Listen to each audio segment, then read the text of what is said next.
Shalom, and welcome to another in our series of podcasts from Temple Beth, a dynamic center for conservative Judaism in Los Angeles. This is a recording of a Shavuot teaching with Rabbi Matt Shapiro and Rabbi Deborah Silver.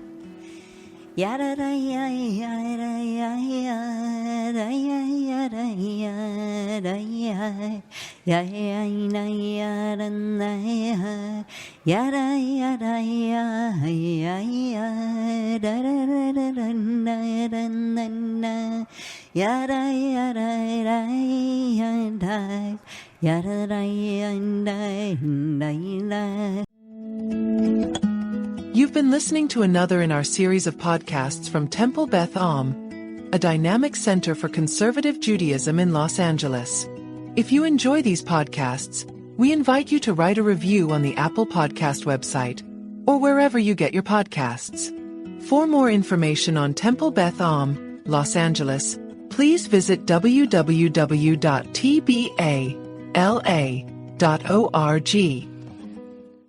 Yada yada da da. Good evening, everybody. There's a lot of noise still coming in from outside, but it's a joyous noise because it means that people are learning. Welcome in. Oh my goodness, that is my professor of Talmud right there at the back. No, we need you closer to the front. Professor Gail Labovitz, everybody, and we'll see if I make it out of this session in one piece. I could not have asked. First of all, I should let you know who I am. I'm Rabbi Deborah Silver. I work at IKAR. I'm going to be teaching this session with Rabbi Matt Shapiro. He's over there. But we'll soon be over here. And we're sharing the teaching of this session. Could not have asked for a better setup for the session and the text that we are going to be looking at. And I am hoping that a page of text has made or is making its way to you called The Yom Kippur That Wasn't. If it hasn't made its way to you yet, it will.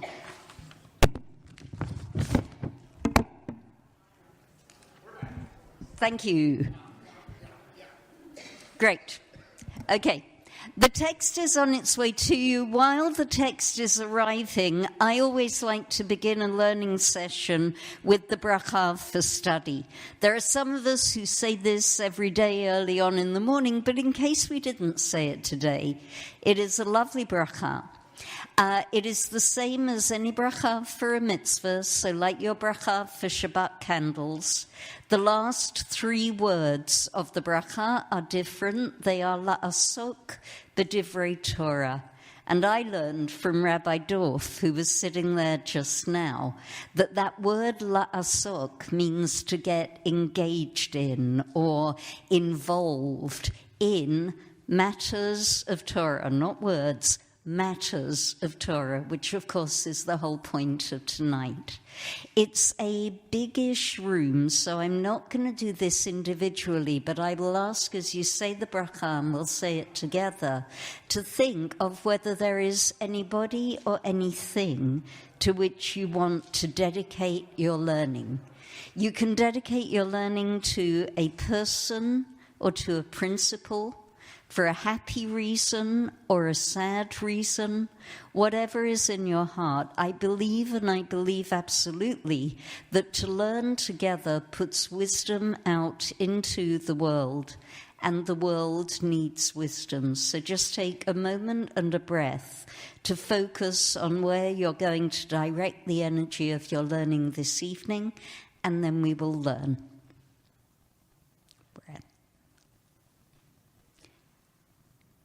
And please join me in the bracha, Baruch Atah Adonai Eloheinu melech haolam, asher kidshanu b'mitzvotav v'tzivanu la'asok b'divrei Torah. To get all wrapped up in words and matters of Torah, and may our learning be sweet. Okay, so my challenge at the beginning of this session is to get through almost all of both sides of the first page in 10 minutes.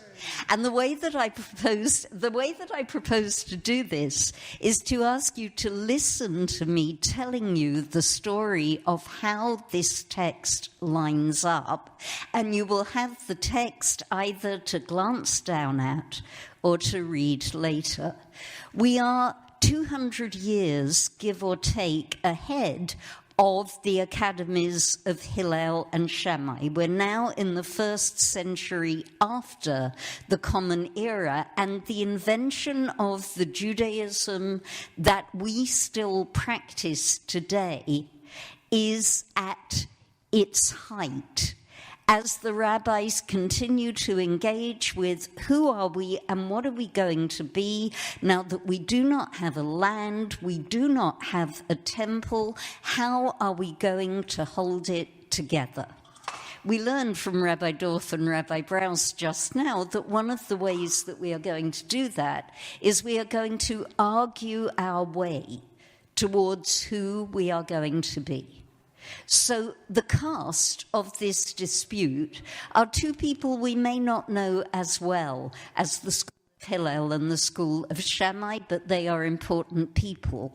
Rabban Gamliel II, Nasi, head of the reconstituted Sanhedrin, Jewish lawmaking body for our purposes, located in Yavne in the land of Israel. But we're in exile. Correct, we are in exile.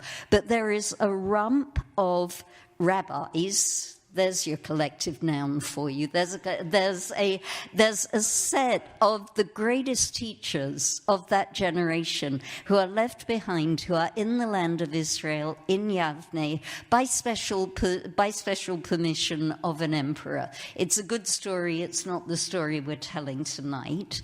And the first Nasi of that group, and really the man responsible for convening it, is Rabban Gamliel II. There was a Rabban Gamliel I.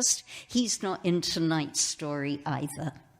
This man, Rabban Gamliel, is a direct descendant of Hillel. He is the successor of Rabbi Yochanan ben Zakkai, who was responsible for keeping that community at Yavne in the first place. We may know him as the man who fixed the order of the Amidah that we still say. He also fixed the order of the Passover Seder and many, many other things besides. He is wealthy and he is well-traveled. That's in the one corner. In the other corner, we have Rabbi Yoshua ben Hananiah. He is poor. He is really poor. He's either a charcoal burner or a needle maker, but he is an extraordinary, extraordinary scholar. He is one of the people who was also indirectly responsible for setting up Yavne. He is the mentor to Rabbi Akiva, and he is the most quoted authority in the whole of the Babylonian Talmud, and we know him, or many of us do, because he is the guy who, in the story of the oven of Achnai, the very, very famous incident that establishes that we, and not God, have jurisdiction and the ability to make rules, he is the one who ordered God to get out of the conversation. Okay, so this man has form as a scholar. Rabban Gamliel in one corner, Rabbi Yehoshua in another. Human beings, rabbis, but also personifications of certain kinds of values. As Rabbi Dorf said, moral personalities. So as the story evolves, keep your eye on what are the values that these people are standing for? What are the values that they are espousing? And do those values shift? Or is there a through line for each of these characters? Okay, so a thread to hold on to as we go through the story. I now need to summarize a full page, the bottom of page 1 and the top of the back of it, in a very few minutes, and this is what I'm going to do. The context is that the calendar, the Jewish calendar, is being said. This is important. We cannot continue to hold our identity as a people if we do not have a sense of our calendar and of Jewish time. This story itself comes from the tractate of the Mishnah that is called Rosh Hashanah, the place where our year begins, the place where our year begins to turn. And the story is that Rabban Gamliel is taking testimony from lay people about when they have seen the new moon in the sky. Why is this important? Because this is how we set the running of Jewish time, lunar months. And the two anecdotes that are going to take us into the heart of our story are both anecdotes where people come and tell Rabban Gamliel that they saw the new moon. Rabban Gamliel sets the month based on their testimony, and their testimony is wrong. It is wrong. He doesn't follow the science. I happen to know that there is a retired rocket scientist sitting in this room who will be able to tell you in detail why it is that the witnesses are wrong. It makes for an interesting conversation, but I want to jump us to the heart of the story. So here we have not just any old Joe, but the Nasi, the president of the main lawmaking body, setting the way that time is going to run based on evidence that is manifestly wrong. People are upset about it. In particular, Rabbi Yehoshua does not agree with the calendar that has been set. And I think that gives us enough of a flavor for me now to hand over to Rabbi Shapiro to get to the guts of this very interesting dispute between these two rabbis who are not Hillel and Shammai, but nonetheless represent the value and the process of Jewish argument. Rabbi Shapiro. Chag Sameach, everybody. It's not that late yet. Chag Sameach, everybody. Thank you so very much. So, like Rabbi Silver was saying, we're finding ourselves in a position where there's this dispute. Where, and I want to name a specific character. So if you flip your page over, those of you who want to be reading in the Hebrew, you're welcome to. I'll work mainly out of the translation, but the Hebrew is there on the page if you want it. There's been this situation where these two witnesses have come and presented a situation where we have inaccurate testimony about how the month is beginning. And this other rabbi, a colleague, Rabbi Dosa ben Horkanis, declares, he goes to Rabbi Yehoshua and he says, these are false witnesses. And an evocative image, how can witnesses testify that a woman gave birth and the next day her belly is between her teeth? Now, I'm not a doctor, but that does indeed sound like something that would be difficult. The point being that the moon, they're testifying that the moon has been seen and then it's not seen, right? And so that doesn't then make sense in terms of how this could be the case. Rabbi Yehoshua takes up Rabbi Dosa's position. He agrees with Rabbi Dosa, which is at odds with what Rabban Gamliel has decreed. This is a major issue in terms of authority and in terms of decisorship, in terms of how time unfolds. And Rabbi Silver mentioned this. Setting of time is a massive deal. They didn't have Hebcal. They couldn't check how late you could possibly get your 18 minutes in by popping over to MyZmanim. They didn't have any of that. We needed each other communally to set time, and for us, this is an essential understanding of who we are as people, is how we hold by time. This is an existential issue. And so now we have these two esteemed teachers who are directly at odds with each other. And I want folks, I'm now underneath the second chunk of Hebrew. This is a long, long chunk of Mishnah that we're looking at. Interesting that it's such a narrative-heavy Mishnah, since Mishnah is not often this narrative-heavy. But so Rabban Gamliel hears what's cooking with Rabbi Yehoshua, and Rabban Gamliel sends a message to Rabbi Yehoshua. I decree that you must appear before me with your staff and with your money on the day on which Yom Kippur occurs according to your calculation. Why is that a big deal?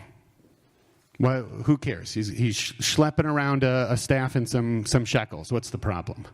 Yeah, Rabbi Yehoshua decided, well, Rabbi Gamliel says this, but I'm going to still celebrate Yom Kippur, not on Wednesday, but on Thursday. Why? That's potentially very divisive. So Rabbi Gamliel makes him do something he would not do on Yom Kippur, so that it's clear he's accepting the ruling. Right. Or at least challenging him to do so. And Norm, you're one step ahead of me. Why is this a big deal? Why shouldn't he do this? Why shouldn't he be carrying his staff and his money? It's Yom Kippur. You can't carry shekels on Yom Kippur. You can't be carrying something outside. Like, this is directly at odds with how we observe Yom Kippur. And Norm, back to your point, there's a sense where it seems like he's trying to bring this young whippersnapper, right, back into the fold by saying, not so fast, young man. It's when I say it is, not when you say it is. And like we're starting to raise, we want you to be thinking not just about who's correct, what are the values in play here, right? What's the role of how we exert authority, minority opinion, how we advocate for what we know is right, even if structures of authority are saying, no, you're wrong, when we need to go along because it's what is being normatively set. These are not simple things. And so we want those value concepts bubbling up for you as well. So Rabbi Yehoshua gets the message. Another character who you may very well know, Rabbi Akiva, comes along, and as you saw in the bio on the flip side of the page, Rabbi Akiva was one of Rabbi Yehoshua's students. He sees Rabbi Yehoshua distressed. Again, why is Rabbi Yehoshua distressed? What's the problem? He's going to violate Yom Kippur, holiest day of the year, and it has been decreed that he, at the behest of Rabban Gamliel, he is going to have to violate this day, according to his understanding of it. Rabbi Akiva says to Rabbi Yehoshua, I can learn from a verse, everything Rabban Gamliel did in sanctifying the month is accepted practice. His student is coming to him and saying, actually, Gamliel has a leg to stand on. And he sort of does a quick little midrashic move here, where he says, this is a verse from Vayikra. These are the appointed seasons of the Lord, sacred convocations, it's a fun word, which you proclaim in their season. In the Hebrew, the sense that Elamodeh Adonai Mikrei Kodesh, Asher Tikra'u Otam. And so it's this Asher Tikra'u Otam, extrapolating that out, when you proclaim, whether you proclaim them at their proper time or not, that's when the holiday is. You think that there's an objectively right time. And Rabbi Akiva here is saying, actually, no. We have fixed this at a certain time. That's when it is. So Rabban Gamliel has a leg to stand on, even though he's wrong, even though those witnesses were wrong. Even, Yehoshua, you might be right. But that's not what Gamliel said, and that's not what's been fixed, and so he has a leg to stand on. One more piece to layer in, then we're going to get you guys in the mix a little bit here. We're going to see our friend Rabbi Dosa back here hopping in the game here for a minute. Rabbi Yehoshua comes to Rabbi Dosa, who says, just remind me because it's already late. How was Rabbi Dosa in the mix a moment ago? Where did he show up? What was he doing? That's right. Rabbi Dosa was the one who said, hey, Rabbi Yoshua, we got a problem here, right? So you would imagine Rabbi Yoshua is going back to him. What do you think Rabbi Dosa would say to Rabbi Yoshua? We got a problem. That's right? We still got a problem here. But I wouldn't have been asking that rhetorical question if it was going to be that simple. Rabbi Yoshua then comes to Rabbi Dosa ben Hyrcanus, who says to him, if we come to debate and question the rulings of the court of Rabban Gamliel, we must debate and question the rulings of every court that has stood from the days of Moses until now. So what does he end up saying? Accept the ruling. Question. What do we think happened from the first time we saw Rabbi Dosa until now? What do we think happened? So Akiva caught him along the way. Akiva was going to shoot, and he said, Dosa, I'm kind of heads up, right? That's what happened? Dosa was on the way to Yoshua's house? Maybe. Yeah, what do you think happened? So it's possible, right, if this missive has made it all the way to Yoshua, it's possible that word has spread that there's a bit of a hubbub brewing. I don't know if a hubbub brews, but we'll pretend like it does, right? There's something cooking, and so Rabbi Dosa is kind of trying to pump the brakes a little bit. Maybe. Yeah.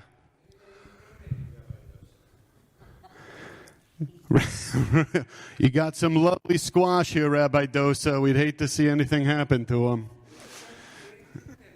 Okay. So, overtly? Implicitly? Yeah? Which again is an interesting question. I'll just name it from a values perspective. What's the role of saying, I accept that there is a larger authority in place, and I need to accept that that's true, which is very much a Jewish principle. Oh, or not. Let me tell you something. Don't tell anybody I'm saying this into a microphone on Shavuot. But if every time I said something about something that I didn't like about our tradition out loud and I acted that way, I probably would not be employed as a rabbi. So it's not just about if you like it or not, right? That's also true. Yeah, Larry, and then we'll hop our way around. There was no AMS, automatic month. And so Rabbi Dosa, who actually agreed that the testimony was flawed, once the ruling was made, it didn't matter anymore. And then the ruling is done. Once the ruling is made, that's the ruling. And that's what it is. There has to be a set of normative practice. Otherwise, we got nothing. Cantor. If only I had people who I could talk things out with when I'm getting worked up. Yes, Cantor, that's true. I want to say it's interesting, and I'm going to take from the good Rabbi Doctor, and then I'm going to move us forward. It's interesting because, ironically enough, I actually see Dosa as sort of quashing Yoshua, which is, I'm glad we see it differently. That's awesome. And I just also want to say this isn't the end of the story. Other than a few esteemed professors, you guys might not know that there is a punchline coming that we intentionally did not give you, because we know that if you had the end of the story in front of you, you already would have read it. You know you would have, which is why we're going to pause for a moment and leave you in suspense. Yes? Great. So I hear two. Rabbi Silver, I'm going to ask you to hold off on it because I at least want to take a quick straw poll. But I hear two pieces in there. One is a matter of principle, and one is a matter of realpolitik. Right? One is a matter of Yoshua, you might be right, but you're in for a world of hurt if you keep going this way. So take it easy. That's maybe a way in which he's a good friend. And if Rabbi Yoshua is the one who has specifically advocated himself for the fact that lo b'shamayim hi, it is not in the heavens, we ourselves have agency, and we are the ones who set and determine the way things are going to happen here in this earthly plane, then those are the rules. And maybe he's reminding him of that principle.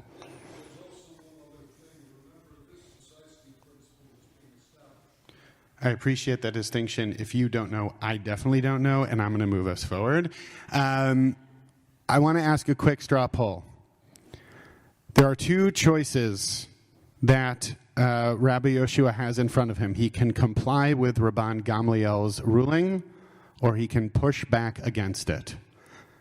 You have to vote. You don't get to abstain. That's no fun. How many people think Rabbi Yoshua should follow what Rabban Gamliel is telling him what to do? How many people think he should do that? Okay, thank you very much. How many people think Rabbi Yehoshua should push back? Thanks, Jonah. How many, of course, my love. How many people think he should push back against it? Okay. This is great. I know we don't have a lot of, can we play a little bit? Okay. We're going to do this in 3 minutes, and it is going to require physical movement, but it's good. It'll keep you awake. One more time. Yehoshua should do his own thing. Hands up. That was the second one. I flipped it around. How many people follow what Gamliel says he should do? Okay. Find someone who disagrees with you. Tell them why you think what you think, and listen to them tell them why they think what they think. Find someone who did not raise their hand with the thing that you raised your hand for. If you're a Gamliel, find a Yehoshua. If you're a Shua, find a Gamliel. All right, folks, we got a cool punchline coming your way. We're going to come back together in just about 30 seconds. Make sure you've each had a chance to air your opinions, impassioned cases, and or grievances with the rabbis in the story.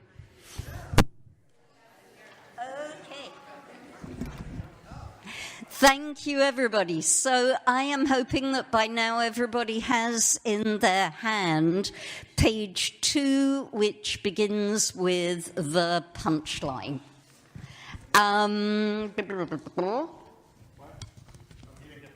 We need another page 2? Here are more pages 2. And by the way, I want to say that noise of people discussing is probably my favorite Jewish noise. And I always hate to interrupt it. If you need a page 2, stick your hand up. Rabbi Shapiro is coming round. Page 2 is that Rabbi Yehoshua does do it. But Rabbi Yehoshua took his staff, I'm reading, and his money in his hand, and went to Yavne, to Rabban Gamliel, on the day on which Yom Kippur occurred, according to his own calculation. Rabban Gamliel stood up and kissed him on the head.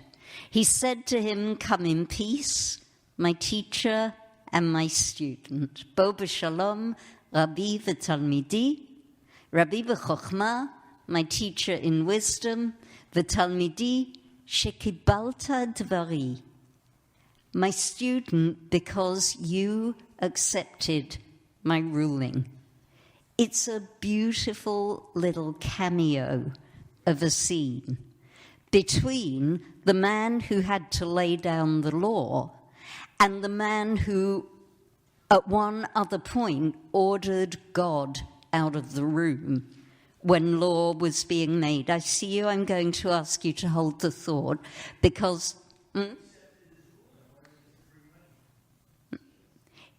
if he accepted his ruling, why did he bring money?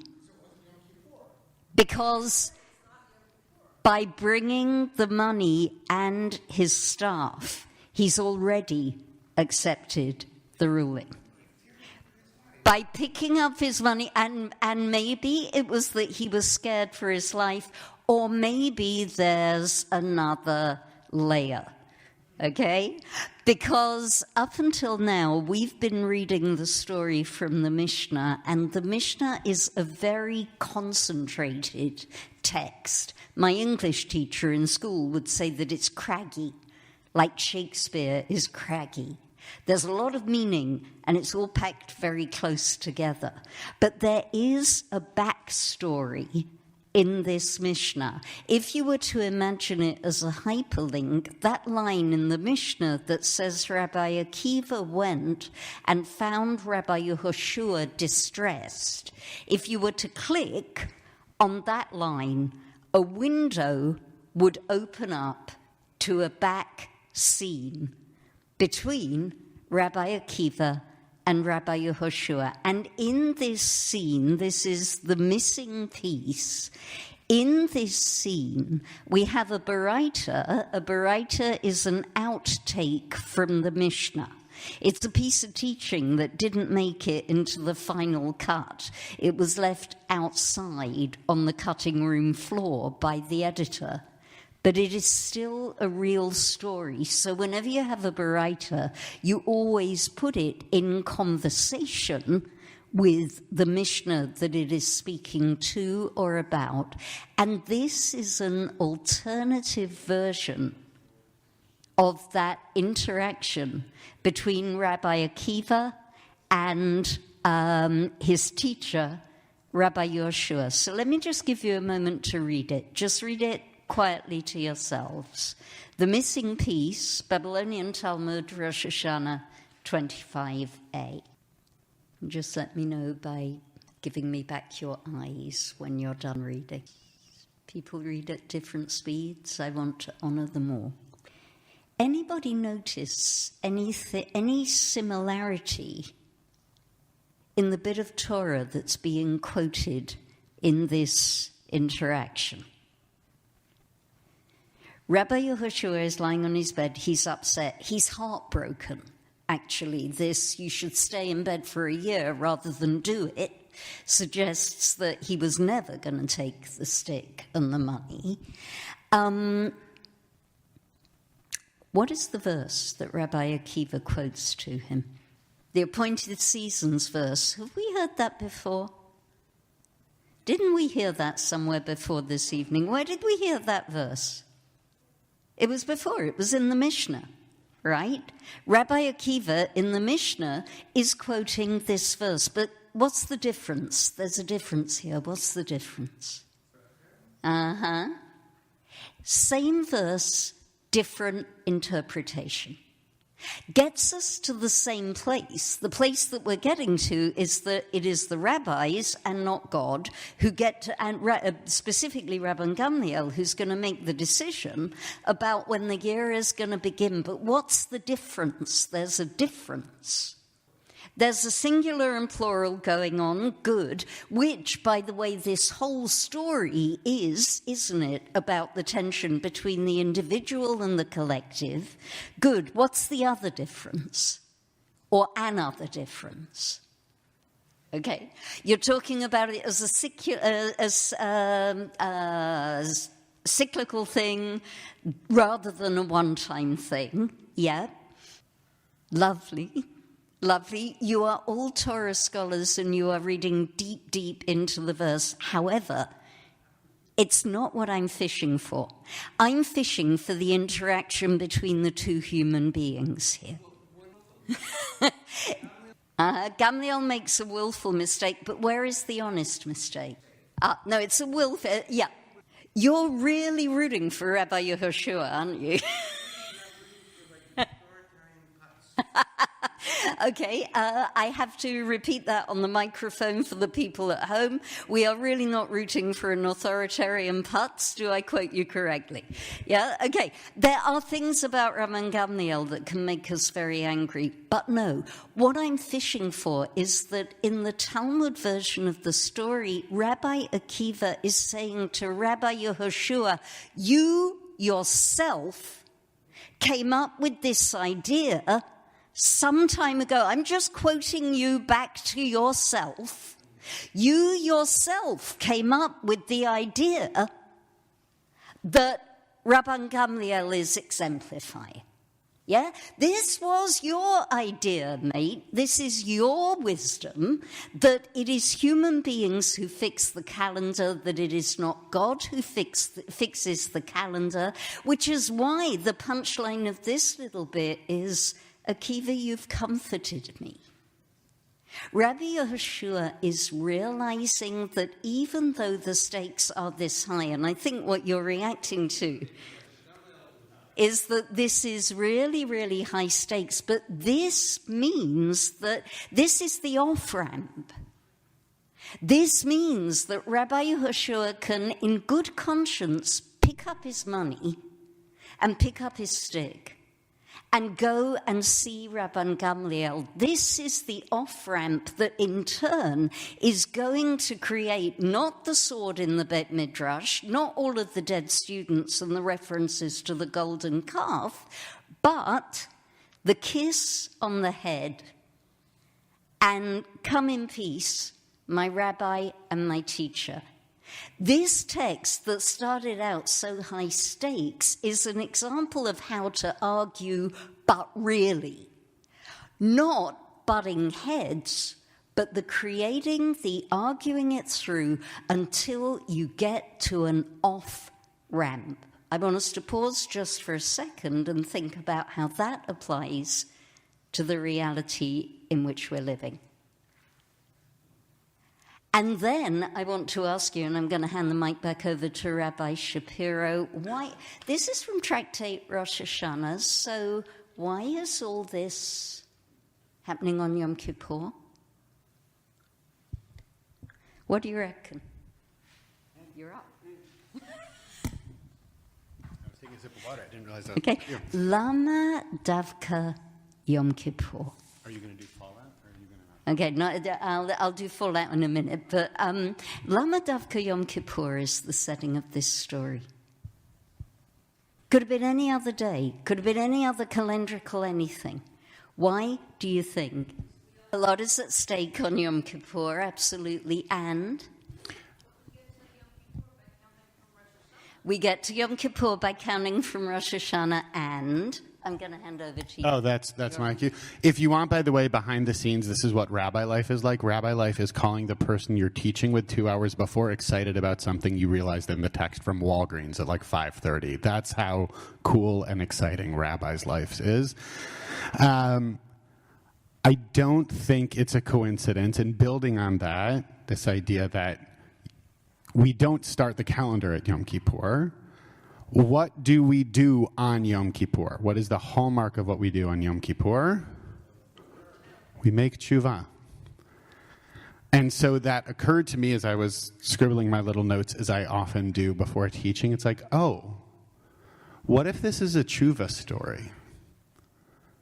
What if this is a story about when someone loses their way, finding a way to try to come back?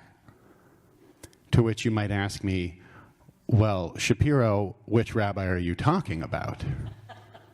To which I would say, well, yes, that's a very interesting question, isn't it? Right? I don't think it's an accident. It's true. Yom Kippur is the holiest day. It's very high stakes, but there can also be a litany of reasons why something is included.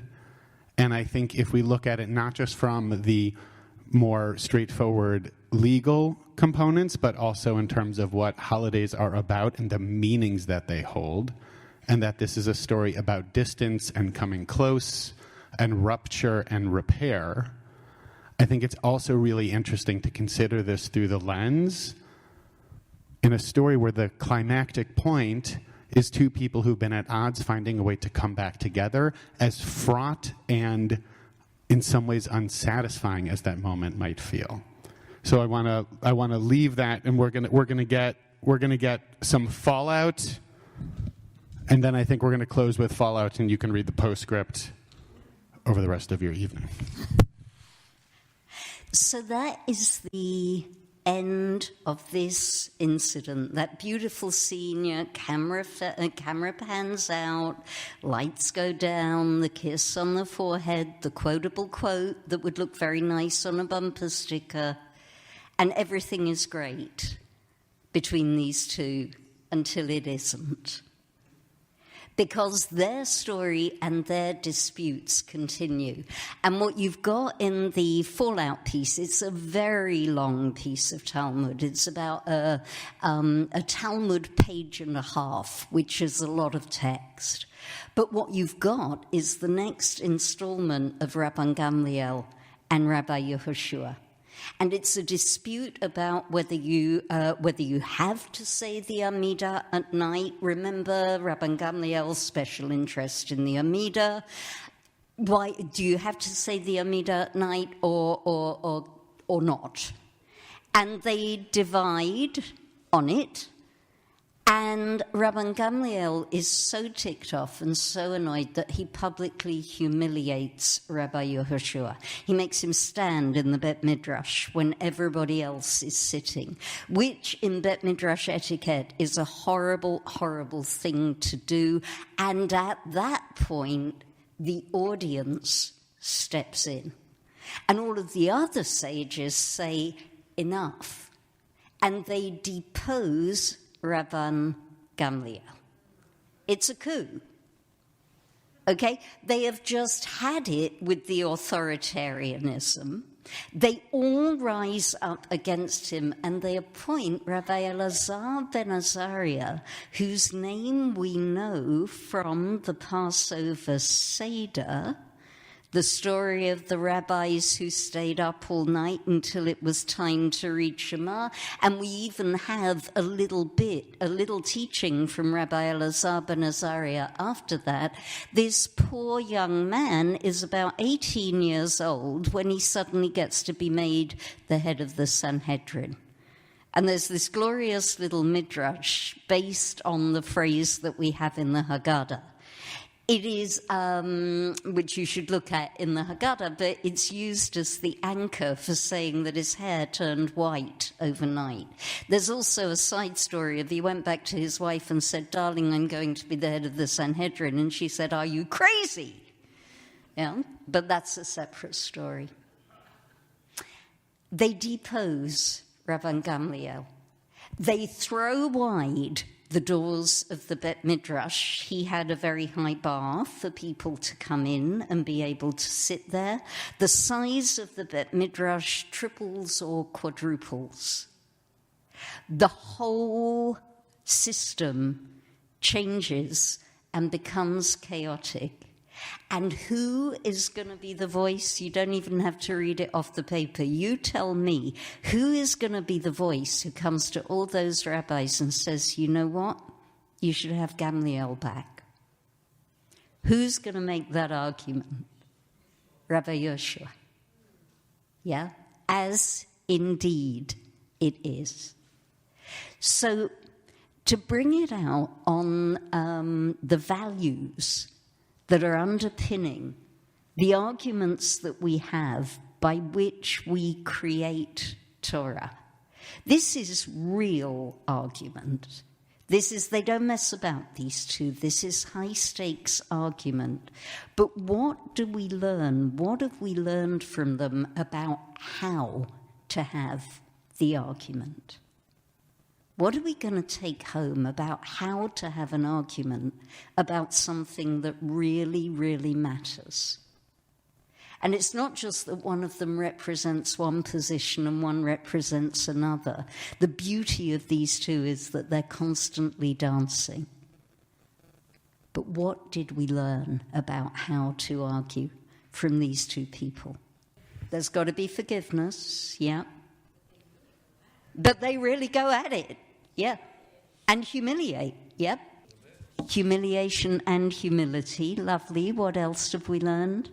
Not of which I'm aware. Do we have anything about Rabbi Yehoshua humiliating Rabban Gamliel? I'm looking at my prof, but not of which no, she's shaking her head, not of which I'm aware. Yes, I mean, he didn't accept his judgment, and that's probably a bit annoying if you're Gamliel. Yeah, okay. But there... Thank you. I want to make sure that goes on mic for the people who are listening at home. Rabbi Doctor.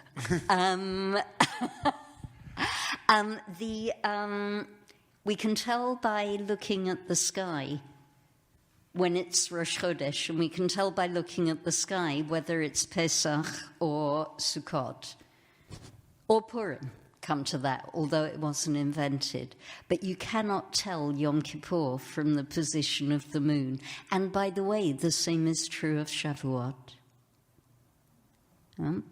What else did we learn about how to argue from these two men? So it's interesting. You can read it. The Rabbi Yehoshua was carrying money because for him it's the day after Yom Kippur. so no big, yeah? And yet they reconcile. And yet there is reconciliation until they fall out again. We're going to need to close. I'm going to hand over to Rabbi Shapiro to close, but thank you. Thank you for all of your Torah. Please keep this. It's a text that you can look at over and over again, and it reads slightly different every single time. One logistical note and one last content note.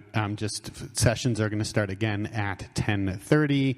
You guys have schedules. Everything is posted. I want to say it's a very hectic time of year for me, and I came to our first Zoom adrift and unmoored, and Rabbi Silver came ready to party. So I'm grateful to her for setting us up with this beautiful sugya. The last thing I'll invite you to think about, there's a lovely postscript there I encourage you to look at. I'm happy to talk about it more with you, but it's too juicy for the 15 seconds we have left. I'll just invite you to consider for the rest of this evening as we celebrate receiving Torah tonight, as we get to every year, going back to that initial punchline of the story between these two giants, and recognizing that you can simultaneously be both a teacher and a student, and carrying this question with you for the rest of the evening and onward from there and beyond however you'd like. What are the ways in which you have something to offer, something to teach, and how are you going to teach that?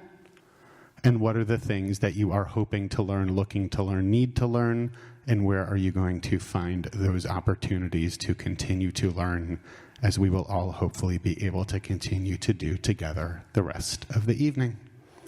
Chag Sameach, everybody. You've been listening to another in our series of podcasts from Temple Beth Am, a dynamic center for conservative Judaism in Los Angeles. If you enjoy these podcasts, we invite you to write a review on the Apple Podcast website or wherever you get your podcasts. For more information on Temple Beth Am, Los Angeles, please visit www.tbala.org.